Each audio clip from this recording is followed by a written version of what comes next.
Open snake.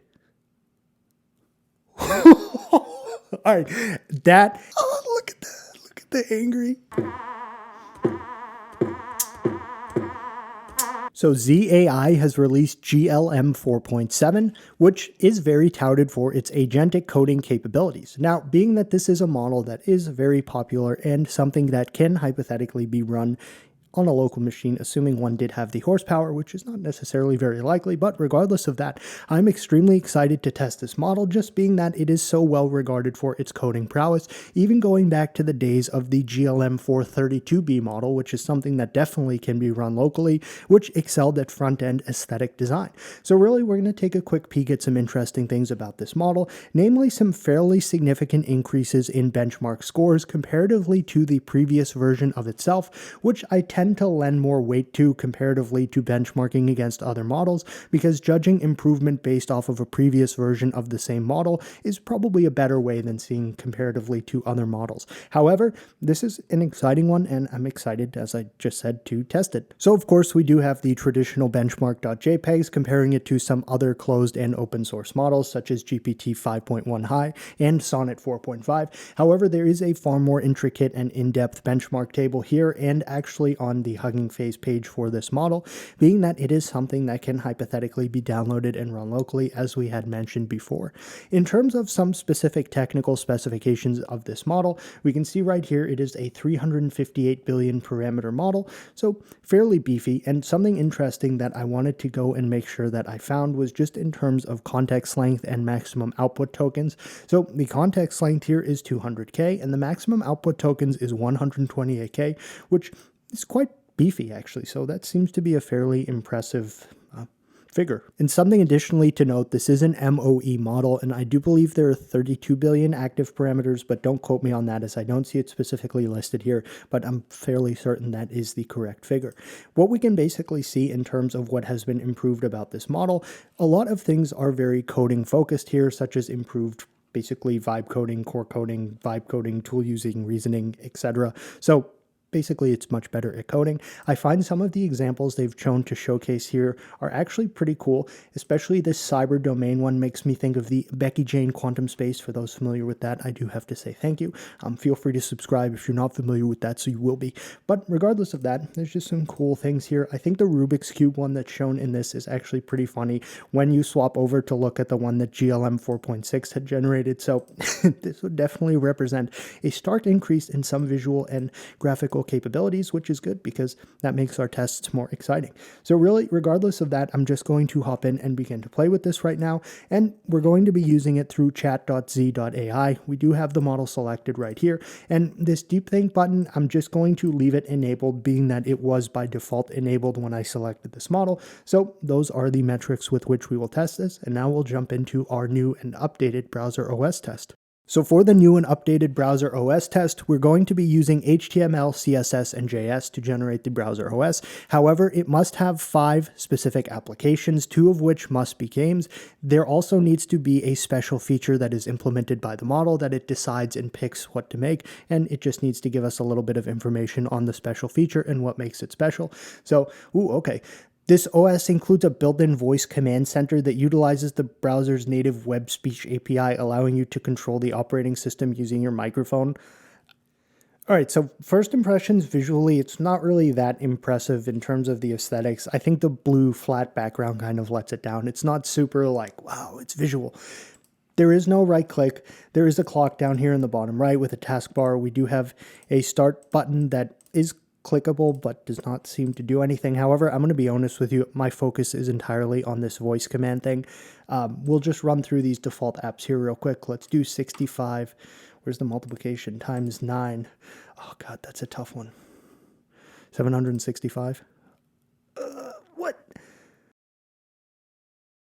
Let's check our notepad application. Okay, simple. We can not maximize. We can minimize to the taskbar and reopen it from there, so that's good to see. We have our one of 2 games, which is a snake game. Ooh, yep, all right. I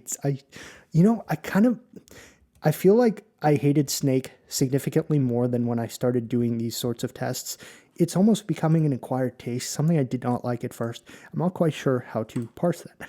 Breakout, all right. I'm not familiar with Breakout. Oh, I am in fact familiar with Breakout. I just didn't know the specific name that it was. Use mouse to move paddle. That would make sense. I've been trying to use the arrow keys. Oh, that's actually cool. That was a unique game to be chosen just based off of the 5 total times now I've run this prompt. We have settings. Oh, good. All right.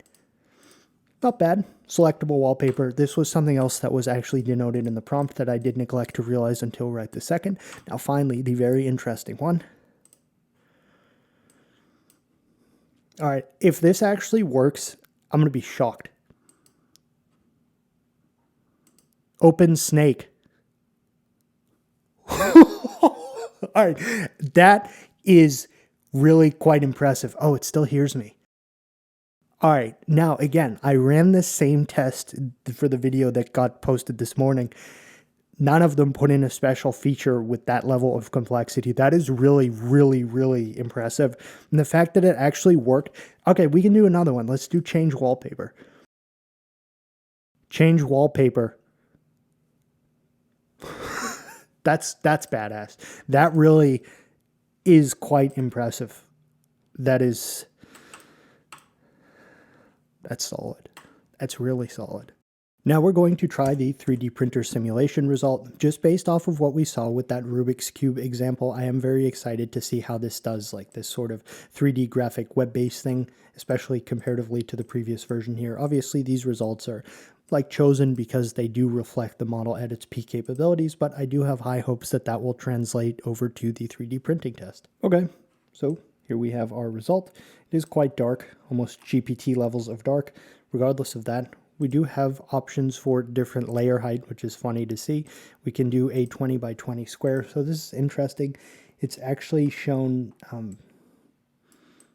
the physical dimensions of the object that would be printed. Now this is kind of frustrating because we're not actually seeing, I see a very faint blue line there, but it doesn't actually show us the shape that's being drawn here, which is really frustrating because it does seem like it's actually going ahead and taking care to do some infill as well, but sadly we're not seeing the result. I wonder if I just move the camera around if we can, nope, that's frustrating because the gantry is even moving there, so the head and the gantry are actually moving in unison, but sadly, let's try the rest of these. Okay, so you can see it's doing the circle and then it's doing infill. There we go. Good, good. All right, so we did get something interesting. And it's showing us the specific height as well as the layer amount that it's at, so that's kind of cool to see. All right, I'm going to try the triangle now, then we'll start print, and hopefully...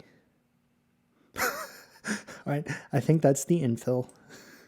I think the last thing we're going to do is change it to high detail, and then we'll just try that same thing again to see if we notice anything different. I really can't imagine we would.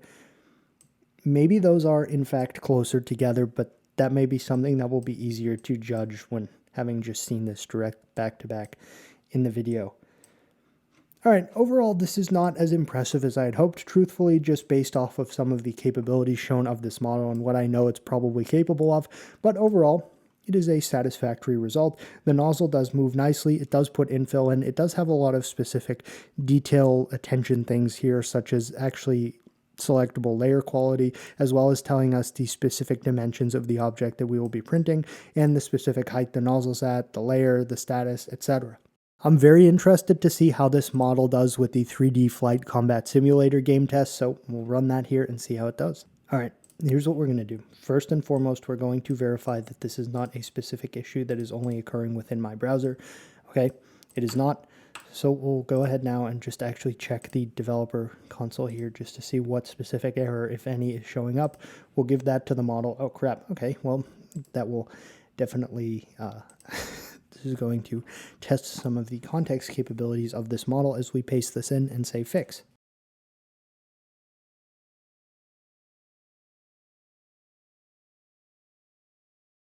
So after some back and forth, it did successfully regenerate the entire fixed script, and I say fixed like quote unquote because it still does not work, but the console errors have significantly decreased. There are only 2 of them now, so I've given it back to it and said fix this and generate the entire updated script. This is almost at this point kind of like a long context test as well, because I did paste in like a very like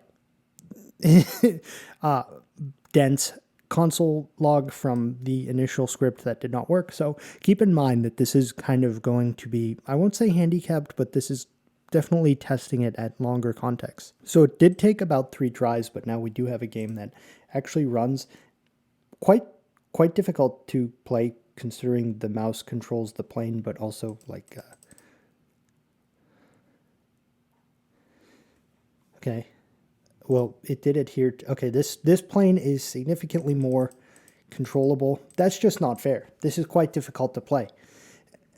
It's, all right, ooh. Okay, that was, do you see the UFOs crossing over like that? That's, it's cool. This game is like impossible to play. The difficulty in this is beyond what I've ever seen before. It's like instantly, as soon as you spawn in, you're done. Well, it did work. It did fix it, and it did work. The effects seem pretty cool. We're definitely flying over an ocean. The enemy planes obviously are there and work because you can't get. I wonder. That's. All right. Well, I've had enough of that. I want to see something real quick. Okay, good. They do have the prompt here because I very much did like this weird kind of cyber domain looking site. So I do want to see the prompt for this. Ah, all right, that's kind of interesting. That's actually cool. They show you the specific chat here, so I'm going to just borrow this prompt, and we'll make it a little weird, and then we'll retry it.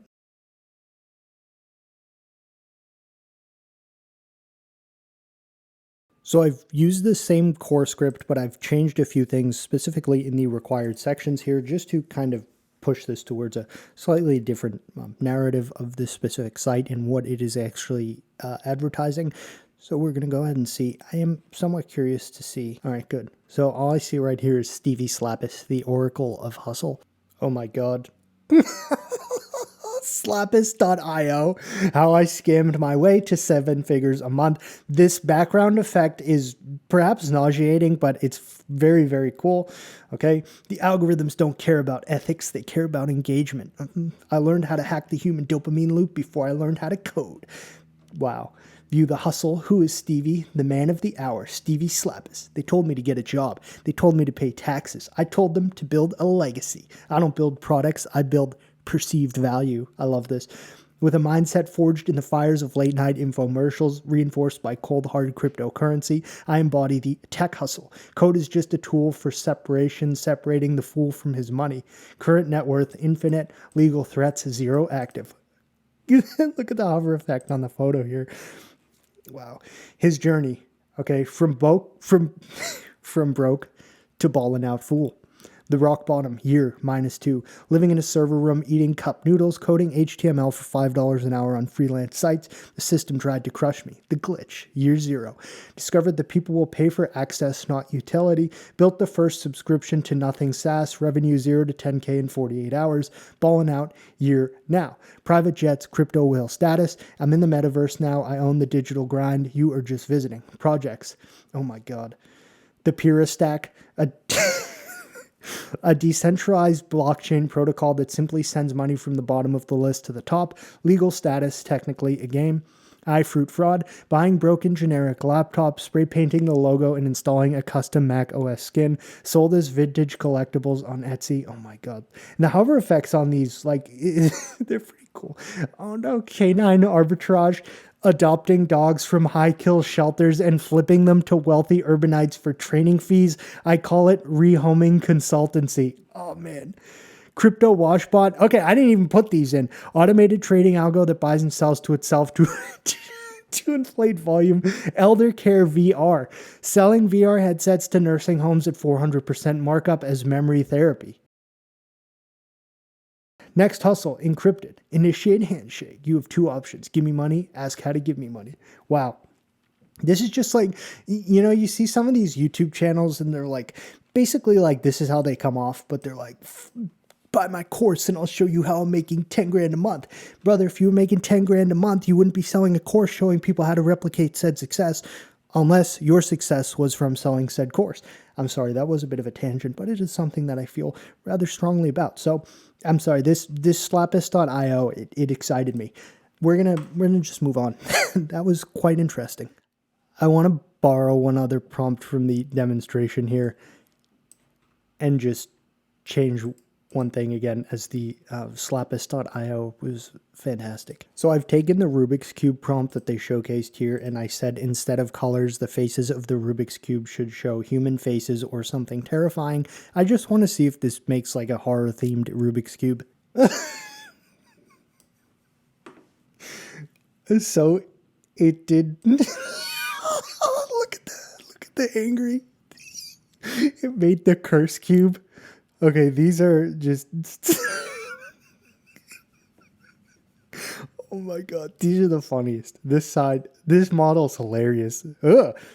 Okay, that one down there is like almost arachnid, if you will. Alright, let's... Oh my god. The cube has awakened. Yeah, well, it must have gone somewhere else, because... Okay. Does it come back if we try to purify it?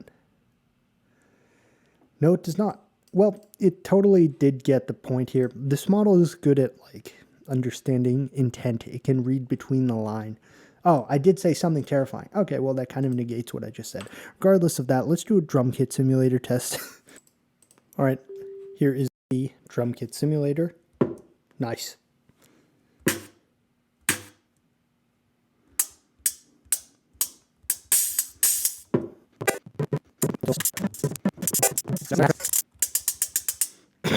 Grok subreddit be like...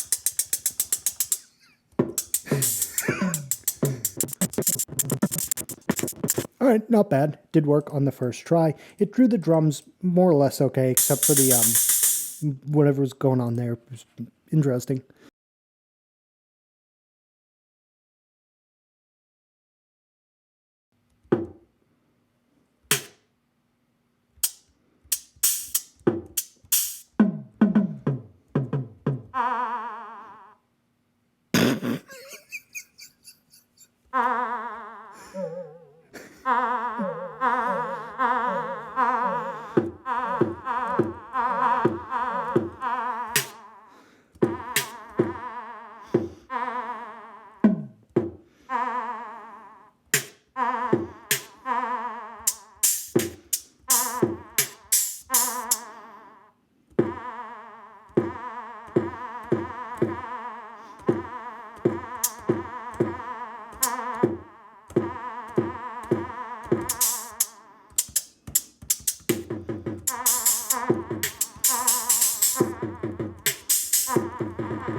Wow. Let's try a C++ retro style rally game. This is one that is obviously more difficult, being that it is using C++. I'm still thinking of that unique drum set. I don't know what to make of this, because I said using C++ generate this retro game, and it was like, nah, this would probably work better if we use JavaScript and made it run in a web browser. So it overrode the human. All right, well,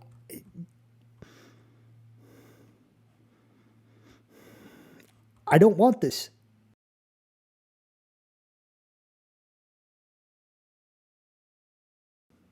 Analyze the user's reaction. I love the TLDR of the chain of thoughts sometimes. They're quite funny. Is this thing... Wait, the user is angry. They want C++. They probably want the quote-unquote real deal. You know what? Even if this doesn't end up doing C++, it is definitely worth it just for this chain of thought. So we did get something that actually runs here. Press 1 to start. You know what? Ooh, okay, so it actually has some interesting wireframes. We do have a speedometer. We have a really basic moving steering wheel.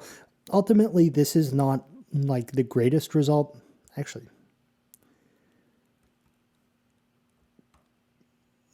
this is kind of cool. really the point here is I've only tested this with like rather expensive state-of-the-art models, not something that is basically open source to the point where you could actually download the weights locally and things of the sort. So this is actually a successful result because it runs. For the final test, we'll keep it fun and light. I am recycling one of the prompts here shown for this kind of cool little portfolio marketing website slop thing, but it says to build an HTML website for Steve's PC repair. It must include the disclaimer that Steve hates Macs and Mac users. It needs to also include an origin story as to why that is the case. So here is Steve's. Wow. Okay. Real computers only, no Macs allowed. Steve hates Apple with a passion.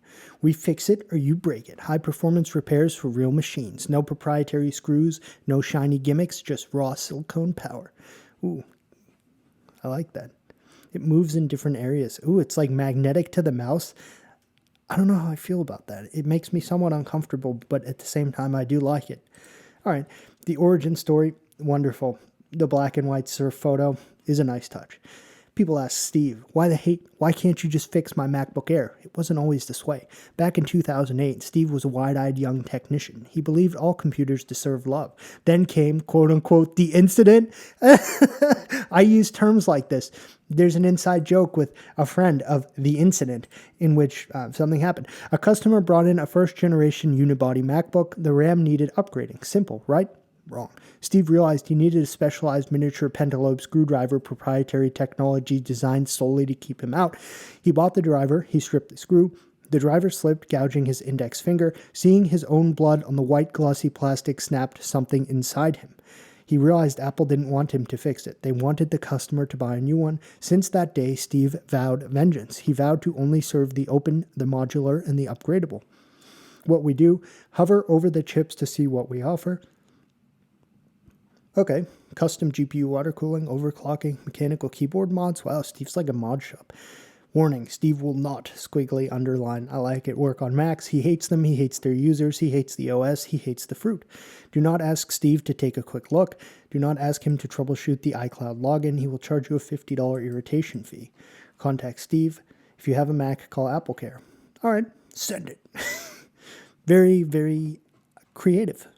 So that's going to conclude our first look and test of GLM 4.7. Overall, this is a very strong model, and I know a lot of folks like to use their coding plan as a replacement or at least a much cheaper variation for some other like state-of-the-art closed model. So overall, I think you'll be able to tell how much fun I actually had playing with this in this test. The special feature it implemented in the browser OS with the speech-enabled interactivity was very, very surprising to me. It did everything I asked it, even if it took a couple of tries for the specific Flight Combat Simulator game test. But regardless of that, this was very fun to play with. Some of the things it added in on its own were very funny. That Rubik's Cube result was terrifying and something I may have nightmares about.